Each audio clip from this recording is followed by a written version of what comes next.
A block starts from rest from top of inclined plane whose last 1/3 part is rough.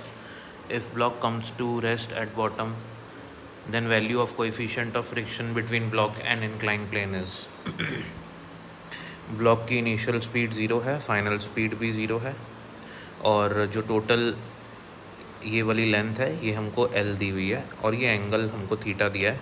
Mu हमको find करना है। Question कह रहा है कि जब ब्लॉक यहाँ से स्टार्ट होता है नीचे आता है तो जो लास्ट की 1/3 लेंथ है वहाँ पे फ्रिक्शन है और उससे पहले स्मूथ है, तो हमको इस फ्रिक्शन का कोएफिशिएंट निकालना है।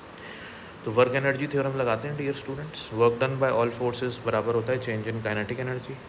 तो जितने भी फोर्सेस वर्क कर रहे हैं that is equals to change in kinetic energy. Initially rest पे है, फाइनली भी रेस्ट पे है, तो फाइनल और इनिशियल दोनों काइनेटिक एनर्जी 0 होगी, इसलिए मैंने यहाँ 0 लिख दिया। दो फोर्सेस काम कर रहे हैं इस पर, एक तो mg साइन थीटा काम कर रहा है, तो जब तक ये नीचे नहीं पहुँच जाता mg साइन थीटा लगता रहेगा।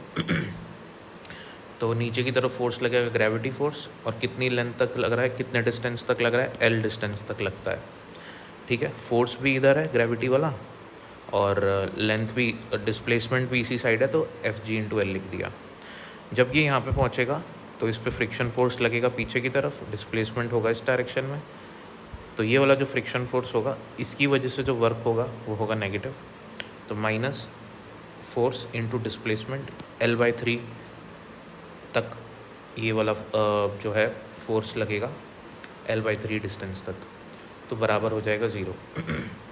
यहाँ से हम इस इक्वेशन को राइट साइड में ले लेंगे, L से L कैंसिल हो जाएगा, Fg की वैल्यू है mg sine theta, friction force की वैल्यू होगी म्यू n के बराबर, क्योंकि यहाँ पे बॉडी मूव कर रही है, तो जो एक्सटर्नल फोर्स होगा म्यू n हमारा, वो n की वैल्यू हो जाएगी हमारे पास mg कॉस थीटा के बराबर, तो mg साइन थीटा बराबर mu mg cos theta into L/3।